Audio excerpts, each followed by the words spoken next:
Right, I'm here with Eddie Torres. He's the composer behind Nawal The Jewel. We've met before, but congratulations. Yes. Welcome Thanks, to Steve. Fusion. Thanks for having me. No, you're more than welcome. Now, I know you're not the filmmaker, but just a very quick synopsis of the film. I know that's not what you're about, but just again, if you could just tell us very quickly what it's about. Sure, from the composer's perspective. Well, yeah, I guess so. Yeah. So actually, that's the question I should have asked is how does your music fit into what this story is about? So perhaps it's a duality question. So what is the story, and how did you create the music that will fit that narrative? Yeah, absolutely. No, it's a story based on a true story, based on a lady, this woman who's sentenced to death for a crime that her country saw as a crime. She was raped, and she had to. And she was the one that was sentenced to death. And she was sentenced to death. I know, it's hard to believe. Isn't it is. It is, and so the movie goes on to say, talks about her story, her journey in her country, and how she was a victim to this circumstance, and which makes it tough for women also. But it's a great story in the way that our director put it out, because the ending of the film, without saying too much of it, offers that hope for women, and so the obviously the story, creating the music to fit the story, was a lot of alone time, a lot of quiet time in the studio, just watching the film, connecting with the story, and that's where it all kind of evolved. It started for me. So I'm not sure if that answers. No, it does, because because then you've got to create a piece of music, or not a piece of music, you've got to create a 2-hour piece of music to fit with the story. So you're lying alone in bed one night and thinking, how do I do this? Or however you do, maybe you're in the studio, I don't know, what would be the process? So you've got an outline for the story. I'm assuming this is even before a frame is being shot. You know what the story's going to be. Yes. So that's to give you time to start thinking about it. Yes, right? The director he was nice enough to send me the script, and I think that's kind of customary for composers to get a script, to get the readers a little bit about the story, understand what your challenges may be. And I believe, sorry to interrupt, I believe that you had to have like an Iranian theme to it, or influence. Is that a better word? I don't know. Yeah. So you have the director's punch list, right? So right, punch list. Okay. He says, "Hey, these are the ideas of we'd like. We'd kind of want some of these elements in the film," and it was the culture of the sounds, the elements, the rhythms, the styles of the different instruments played. So after going through the script and understanding the film, what the film's going to be about, then I got to go back and start studying some instrumentation. And one of the instruments which I used a whole lot in the film as a key instrument was called a duduk.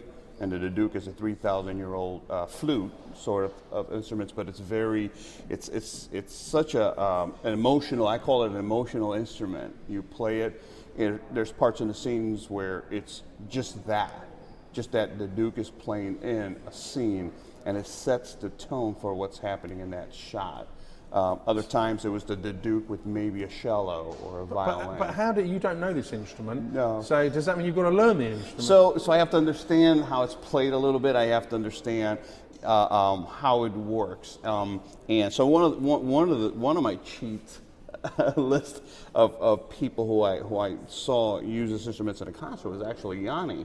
Familiar with Yanni, the amazing orchestrator, a pianist, and travels the world. He did a performance with a gentleman who'd been playing this instrument for decades, and so I watched one of Yanni's performance with the gentleman playing the duduk, and I was blown away. It was just one of it captures your attention. That instrument starts playing, and it just all of a sudden pulls you into it. Like there's a lot of feeling to that. So anyways, the duduk was a prime instrument I used in this film, and I thought it worked very well. My director, thankfully, was grateful. And it gave that sound you were looking for, that lovely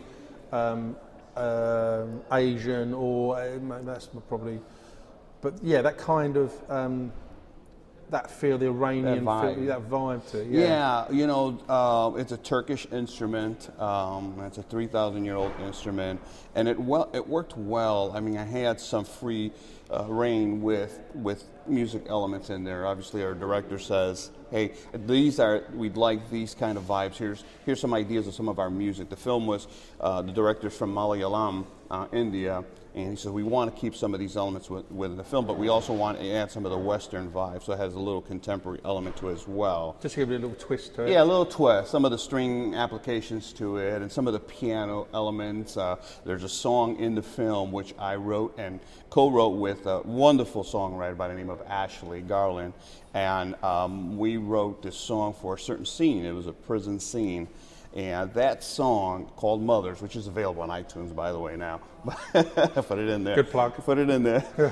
That song has a certain pattern in the chorus line, which I strategically took in certain parts of the song and added that element. So those who hear the song and then watch the film will make some connection at some point. Yeah, at least in their mind, they're like, that sounds familiar, because that melody kind of sticks with them.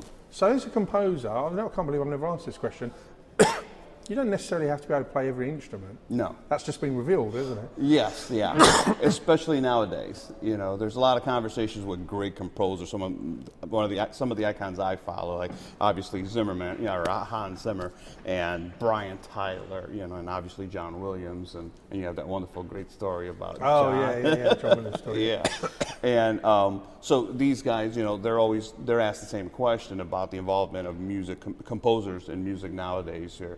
These softwares, if you can play a little piano, then you can defend yourself and actually produce some great sounds. So as long as you can play the keyboard, the piano, yeah, that is generally the key. That's generally the go-to. I mean, right. And so I play some piano, started early on. But my lead instruments are bass and guitar. Those are my main instruments. But as a young kid, I started playing at the age of 9. My dad got me a guitar at the age of 9, a $26 guitar. So you start with the guitar, you can play the guitar, the piano, and the bass. And the bass, right. And in school, I played trumpet. I was in Right. band, so I played some trumpet. So understanding the horn application as well was useful, and then I also played some drums and percussion.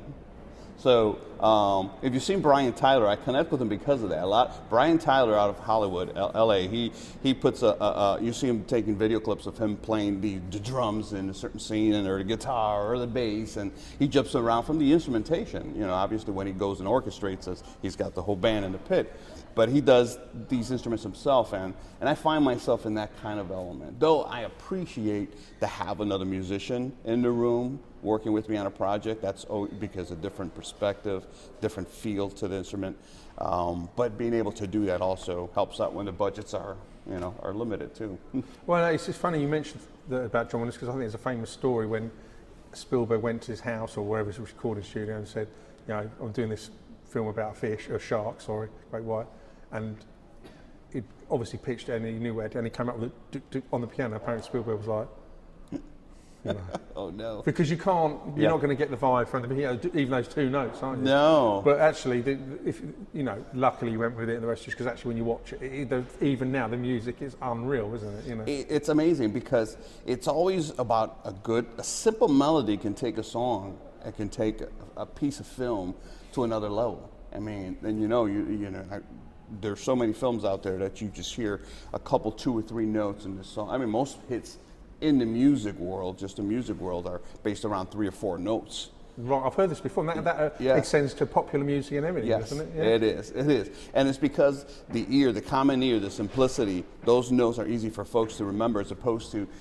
I've done jazz music. I've produced some jazz albums, and that music which can be complicated. Oh, very complicated for the normal ear. You know, the average ear would listen to it, and they're like, "Yeah, that's great dinner music." They apply it to a certain scene, but not the music that you would probably dance to, or it's popular, or that you feel there's a line outside waiting for that jazz album to be out. You know, it's not like that. But those simple chords for 3 or 4 notes, and so in music, being able to use that same strategy. Does that and that works for composing for a movie? That if you can stick to the, I know it's not that simplistic, but that helps sticking to those 4. I mean, is it used? It really does. It really does. You know, this is the discussion that men are. I mean, the way filming out now is there's sound elements, and sometimes you just take one note, and you take that note and you change the key on that note somewhere in another scene, and then you change that note on another scene, but it's the same note. You're just changing the key, and it almost sounds like a whole different piece of music. But it's that simple. It can be that simple. I mean, you can get really creative in composing music for film, but you're dealing with audience, the general public. You want them to remember that hook.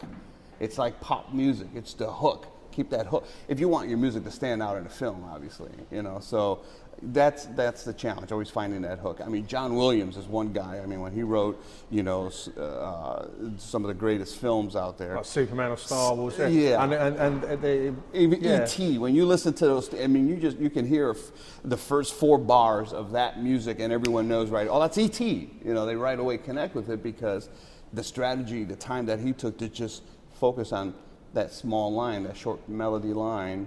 People remember that, and it'll stick in your memory. Absolutely. Yeah, so it works out. So look, well done with this. Fantastic. Thank you very much, Eddie. Thank you so much. It was my pleasure. Thanks for having me. No, and really well done with the music, and I love the film. Yeah, the film is fantastic itself, and I mean there was great performances there as well. My colleagues in the film, Reem, main actress, Sweetha, who's an amazing. She was nominated for the supporting actress. And obviously our director, shout out to our director. I spoke to him again yesterday. He's again amazing film and amazing vision, and what he put on screen is wonderful. And of course, we should point out there's two languages in this, isn't there? 2 languages. It was filmed in Malayalam, and then on set, on the fly, they said cut, reset, let's start the English version. All again. So musically, it was a little challenge because of the dialogue. So the director wanted a lot of the music to stay the same, true to the original language, Malayalam, but the language dialogue changes, so the timing changes. Yeah, because it might be because of the dialogue, it might extend the scene or contract the scene. Yeah. So there's a little strategy behind that as well, and there was probably a couple scenes that he might have said, let's give this scene a little change from the Malayalam version. But outside of that, we had to do it in two languages, and pulled it off. And we pulled it off. Excited about it, and I'm proud to be I've been part of this project. Really am. Thanks, Eddie. That's wonderful. Thank you for your time. Thank you. Absolutely. Thank you.